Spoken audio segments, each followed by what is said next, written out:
ಎಲೆ ಅಡಿಕೆ ಉಗುಳಲು ಹೋಗಿ ಪ್ರಾಣ ಕಳೆದುಕೊಂಡ ವ್ಯಕ್ತಿ.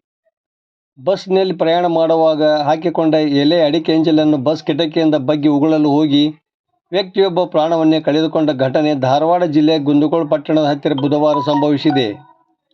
ಕುಂದಗೋಳ ಕಡೆಯಿಂದ ಹುಬ್ಬಳ್ಳಿ ಕಡೆ ಹೊರಟಿದ್ದ ಬಸ್ನಲ್ಲಿದ್ದ ವ್ಯಕ್ತಿಯೋರ್ವ ಎಲೆ ಅಡಿಕೆ ಉಗುಳಲು ಕಿಟಕಿಯಿಂದ ತಲೆಯನ್ನು ಹೊರ ಹಾಕಿದ್ದ. ಈ ಸಂದರ್ಭದಲ್ಲಿ ಹಿಂದಿನಿಂದ ಬಂದ ಟಿಪ್ಪರ್ ಆತನಿಗೆ ಅಪ್ಪಳಿಸಿದೆ. ಕ್ಷಣಾರ್ಧದಲ್ಲಿಯೇ ವ್ಯಕ್ತಿಯ ರುಂಡವೇ ದೇಹದಿಂದ ತುಂಡಾಗಿ ಬಿದ್ದು ಆತ ಸಾವಿಗೀಡಾಗಿದ್ದಾನೆ. ಮರಣ ಹೊಂದಿದ ವ್ಯಕ್ತಿ ಯಾರೆಂದು ಇನ್ನೂ ತಿಳಿದು ಬಂದಿಲ್ಲ. ಬಸ್ಸಿನಲ್ಲಿದ್ದಾಗ ದೇಹದ ಯಾವುದೇ ಭಾಗವನ್ನು ಹೊರಹಾಕುವುದು ಎಷ್ಟು ಡೇಂಜರ್ ಎಂಬುದು ಈ ಘಟನೆಯಿಂದ ಅರ್ಥ ಮಾಡಿಕೊಳ್ಳಬೇಕು.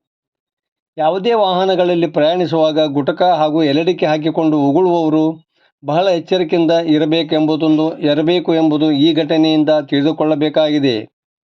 ವರದಿ ನಾಗರಾಜ ಅಣಗಿ, ಪ್ರಜಾಧ್ವನಿ, ಲಕ್ಷ್ಮೇಶ್ವರ.